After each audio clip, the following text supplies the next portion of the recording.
I'm torn with the Met owner, Steve Cohen, because I think it's kind of endearing that he wants to engage with fans. So make fans think, you know what, they have a voice. No, they really don't. But it's nice to make them think they have a voice. So he was answering back somebody who does a Met blog, or I'm not quite sure. What was that guy, Don? Is doing a Met blog? Or? There was a blog. Okay. I forget what it was exactly called. It had like 1,500 followers. Right, so he answers the guy and says, you know, I'm paraphrasing, it's all going to happen in due time. In due time at the trade deadline, something like that.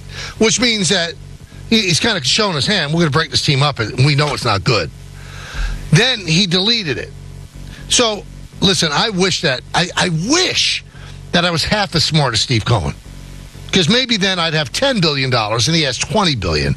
He's a pretty smart dude. So he thought taking it down means that it didn't happen. Screenshot. And then his explanation was he was meaning to DM him. Now, that's what really said. This is a really smart guy, right? I've gotten caught by this. Most of these miscreants that are getting you to like DM them, that you don't want to make it a public thing, they'll put the DM and make it public. It's not that hard. What is Steve Cohen doing? Well, Andy was lying. He knew it wasn't a DM, right. Didn't he? Then he's dumb on either way. Right. Either way, he's dumb. But what Don was upset about was the blatant lying of it because, come on, he's 60-something years old. He's not 90. He knows what a DM is. Right. He knew. Yeah, that was just being ridiculous. So if you want to own it, and again, I actually, Michael, I won't go as far as you did to say that he was agreeing with the blogger. I think what he was trying to say, or at least the way I took what he said, was that, hey, it's early.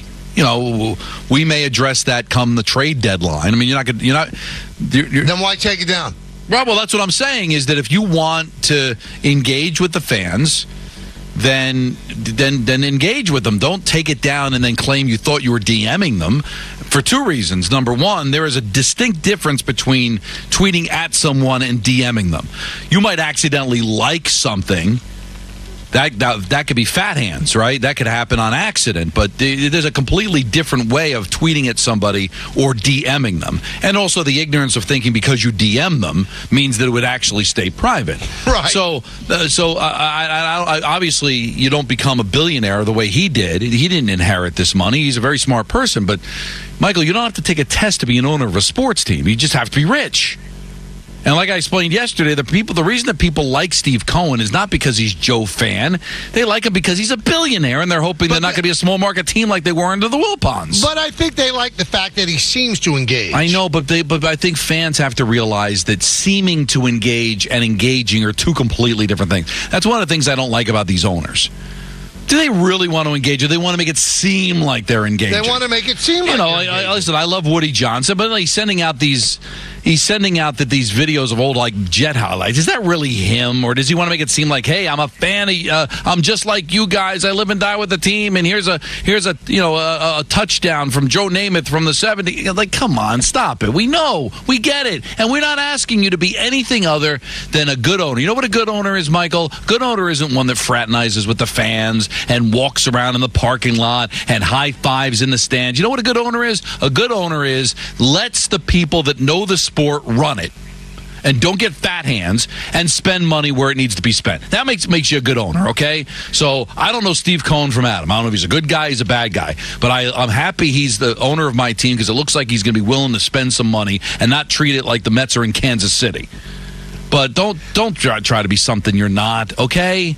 Please. Well, the Mets in 7 games against the teams ahead of them in the East, they won 2-5. Right, and it took extra innings for them to win yesterday, and a third blown save in a week for Edwin Diaz. That's the problem. Not the same. That's the problem. I mean, I wasn't fully engaged because it was going on during the Ranger game, but I had it on the TV next to the Rangers, and I was happy they won the game. But you walk away like another blown save from Diaz, and that's an issue. Now it's becoming an issue. Now, they start a 3-game set in Miami against the Marlins, so we'll see how they do. A lesser competition. Luzardo is pitching today for the Marlins. Also, Lindor is 2 for his last 24. That's 083.